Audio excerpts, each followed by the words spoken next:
Welcome back to Gerodynamics. Okay, so this is my fourth movie review, I think, and the second movie review.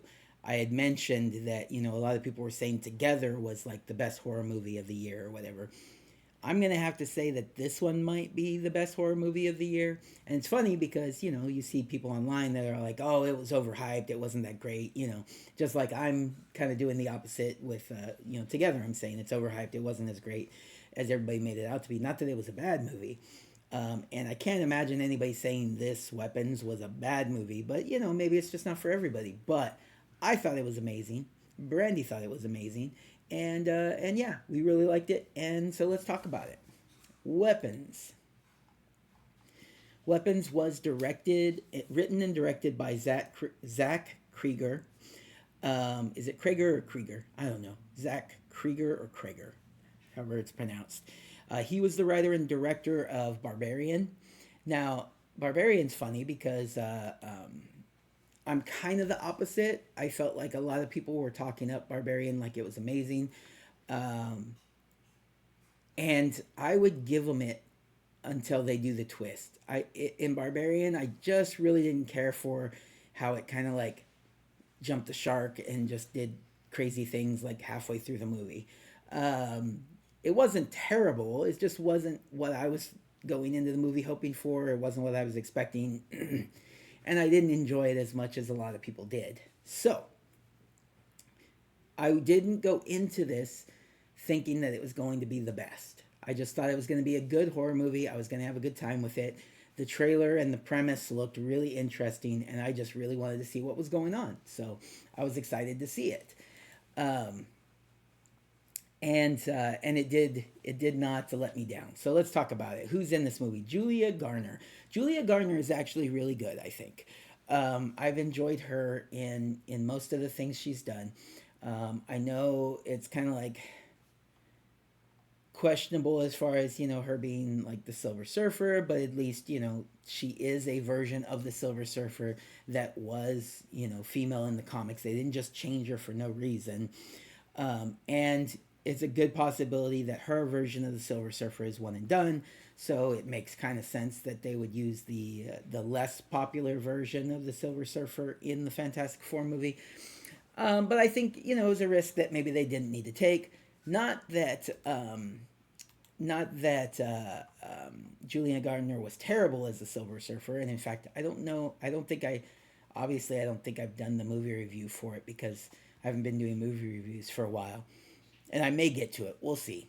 But I thought she was fine in Silver Surfer. It just wasn't what most people wanted. What else is she from though? She is from Wolfman. Wolfman was actually pretty good. I did enjoy that, and I thought she did a good job in it. That one also has a weird twist that's kind of interesting, but anyways. She was in a movie called Apartment 7A. She was in The Assistant. She was in Ozark, and she was in Martha, Marcy, May, Marlene. Martha, Marcy, May, Marlene, whatever that is, right? But anyway, so she's recently had more of a penchant for horror movies, and I think she does a good job. Apparently, she was also in a series called The Americans. I think Brandy watched that, but I don't think I've ever watched it. It looked interesting, but I never watched it. All right, who else is in this movie? The great Josh Brolin. And this is where I'm going to get to the point where I wanted to kind of talk about how this movie was originally going to be shot, and then something happened where they had to delay the movie. I don't think it was the COVID stuff. I think it was after the COVID stuff. Something else happened which caused them to have to delay the movie.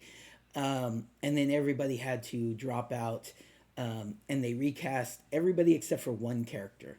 One guy stuck around to play the character he was supposed to play. Anyways, Pedro Pascal was supposed to play this character. And not that I think Pedro Pascal is terrible. I'm not on the hate Pedro Pascal train. I just, it's just he is in too much stuff, right? And he's not always the greatest actor. Sometimes he's really good, and I do enjoy some of the stuff that he does. And sometimes it's just like it's just him, you know. I don't think he would have been terrible in this movie, but holy crap, Josh Brolin was amazing, and so I'm just gonna say I don't care how good um, Pedro Pascal would have been. Josh Brolin is better. So here we go. Let's see. What do you know Josh Brolin from? Tons of stuff. He is Thanos. He is Cable. And he's Thanos in all the Marvel Avenger movies. He's Cable in the Deadpool movies. He was in No Country for Old Men. He was in Inherent Vice. Um, he was in Brothers. I still haven't seen that yet. Actually, that actually looks pretty good. I need to look for that. He plays Peter Dinklage's brother, which is that's great. It's like twins vibes all over. Um, he was the main character in Outer Range TV series, which was really good, but I think it got canceled, and so I'm I'm I'm feeling the pain of that one because that's one of those TV series where it's a sci-fi TV series and you're always like taking a risk by watching it because I would say more than half of the time you watch a sci-fi series, especially if it's really good, and they cancel it before you get the payoff because people don't stick around long enough to figure things out, and the audiences drop off. And I love those type of series. I just hate that I never get to finish them. And Outer Range is going to be one of those. He's in the Dune movies. I'm assuming he'll be back for part three. Um, Cicero, Only the Brave, and then we can go way back. Let's go way back because he's been around forever. Um, he was in the Goonies, right? He's the older brother in the Goonies. Apparently, he was in music videos with Cyndi Lauper for the Goonies movie, probably. Um, he was in the TV series Highway to Heaven. I didn't know that. Let's see, 21 Jump Street. Only one episode though. Private Eye. Um, let's see, what's the first name movie you remember? He was in the Outer Limits TV series. That's cool. But movie. Night Watch. Does that count? Mimic. He was in Mimic, The Brothers War, The Mod Squad, Hollow Man. Yeah. Anyways, he's been in tons of stuff. All right, moving on. Alden Ehrenreich, Alden Ehrenreich. I'm pronouncing that wrong, I'm sure. Whether you know him from Hell Caesar. Um, he was Han Solo in the Solo movie, the young Han Solo in the in Solo movie. He was in Oppenheimer, Senate aide, so smaller role, I think. I still haven't seen that, which I can't believe that I still haven't seen that, but it's a time investment, so and I just haven't yet. But I really want to. He was in Beautiful Creatures. He was Ethan Waite. He was in Ironheart as Ezekiel Stain, Joe McGillicuddy. So like midway through, you realize who he is. He's Ezekiel Stain. Um, Shadow Brother Sunday, Cocaine Bear. He was Eddie in Cocaine Bear. That's right. Oh, he was in Brave New World. He's John the Savage. That's funny. What else is he? That's it. That's it. We'll go. Someone's coming in, so I'll hold off just a minute. Yeah. I'll talk to you after I'm done with this video, okay? All right. All right. Anyways, who else is in this movie? It is, let's say, there's some kids. There's a lot of kids in this movie, but not like big roles, obviously. But the narrator of the movie is a girl named Scarlett Cher. Alex is the main child in the movie, played by Carrie Christopher. Let's see, Benedict Wong is a character named Marcus. He is the school. I don't know if he's principal. I don't know if that's the right word for him. Um, let's see. Who else? Austin Abrams. So Austin Abrams is the guy who stuck around. His character James was in the original casting, and then he stuck around and played James in the main movie, and he was really good in it. He was actually in Walking Dead for quite a while. He was in Scary Stories to Tell in Dark, Do Revenge, Paper Towns, Wolves. He was in the TV series Euphoria. He was in the TV series This Is Us. So, tons of stuff. I think we're going to probably be seeing a lot of him moving forward. Who else? Anybody else I want to touch on? I want to touch on the ants. Let me, actually, if I could touch on the parents too. They never give the parents a name in the movie. That's right. It's just Alex's dad and Alex's mom. Alex's dad is played by Whitmer Thomas. Alex's mom is played by Kaylee Shutera. Um, that's funny because I just you think that they have names and they don't. And then the other main character is Gladys, played by Amy Madigan, who looks completely different in this than anything you've seen her in before. But what has she done before? She was in Field of Dreams. She was in Gone Baby Gone. She was in Uncle Buck. She was in Streets of Fire. Let's see. Bull Street. Antlers. She was in Antlers. Penny Dreadful.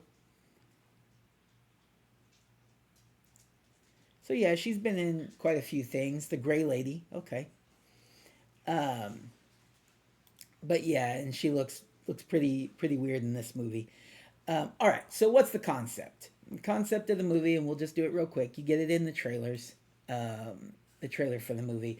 There's a bunch of kids in this one classroom at this one school, and then at like I think it's 2:17 specifically. At 2:17, they all get up, they leave their house, and they run off into the night, and no one knows where they went. They know that it happened at that time because everybody has like ring cameras now, and so there's footage from most of these houses with ring cameras showing that the kids get up and run out of the house. And if you remember from the trailer, it's kind of the what's it? Naruto? Is it Naruto? The Naruto run, or is that what it's called? Where they're running with their arms like kind of behind their backs, and so they all take off, and everybody's trying to figure out why all the kids from the same class disappeared and where they went. Obviously, the parents want their kids back. And there's only one kid in the class who didn't disappear. And then everybody's questioning the teacher, who is Julia Garner's character. The kid in the class is Alex, who I mentioned before. And so the premise is they're trying to figure out where the kids went. They're trying to figure out what Julia Garner's character has to do with it. And your focus character, for the most part, is Julia Garner. But the way that the movie breaks up is it's broken up in chapters. I think Barbarians kind of did that too. But the movie's broken up in chapters, and each chapter is from the perspective of a different character. And so you get a chapter for Julie Garner's character, and I'll give the names of the characters too here. Whoops, there we go. Justine. Julia Garner's character is Justine. Josh Brolin's character is Archer. You get a perspective from him. Alden Ehrenreich is Paul, and you get a perspective from him. And then you get a perspective from James, Austin Abrams. You kind of get a perspective from Marcus, Benedict Wong's character, but it's short. You don't really... You do, kind of, but you don't. And you get a lot of Alex's perspective also, the kid. And so you piece together what happened through these different perspectives, even though some of them showed the same incidents just from different perspectives. and like some crazy stuff starts happening, like, and you see this in the trailer, so I'm not spoiling anything, but Benedict Wong's character, Marcus, attacks Julia Garner's character Justine at a gas station. Josh Brolin character Archer helps her, but you don't know why, and his face looks all crazy, and you don't know what's going on. Well, you find out in the movie, obviously, and you figure out what happened to the kids and everything like that, right? I don't want to spoil it because it's great, and maybe you'll figure it out, maybe you won't. Um, but it's super interesting. I think all the actors do a great job. Um, there's some good jump scares, some good gore, violence, like violent gore mostly. Um, and in general, I would say that this is probably the best horror movie of the year. We'll see if anything else comes out that takes its place. Um, I just really liked it, and I'm looking forward to seeing more from Mr. What's his name? uh, Zach Krager. So Zach Krager, what's Perkins? I'm forgetting his strange first name. Osgood, right? It's Osgood, Oswald, Osgood, Osgood Perkins. Really like his stuff. Who else? Who else? There's a couple of other directors that I'm really digging right now. Whenever they come out with stuff, I want to check it out. Anyways, that's for another topic. All right. So, would I recommend seeing this? Absolutely. It is still in the theaters, although I can't imagine for much longer. And it might start getting like the number of chances you get to see it are gonna start dwindling. So watch it as soon as you can in the theaters if you can. In my town, it's actually moved over to the second showing at the drive-in movie theater. Yes, we still have a drive-in movie. Do I go very often? No, but I would like to go, and so they're playing the Conjuring movie and Weapons as the double feature. That would be an amazing drive-in movie double feature. I would enjoy it. I like scary movies though. Scary movies in the dark. All right, everybody, take care. Have a good day.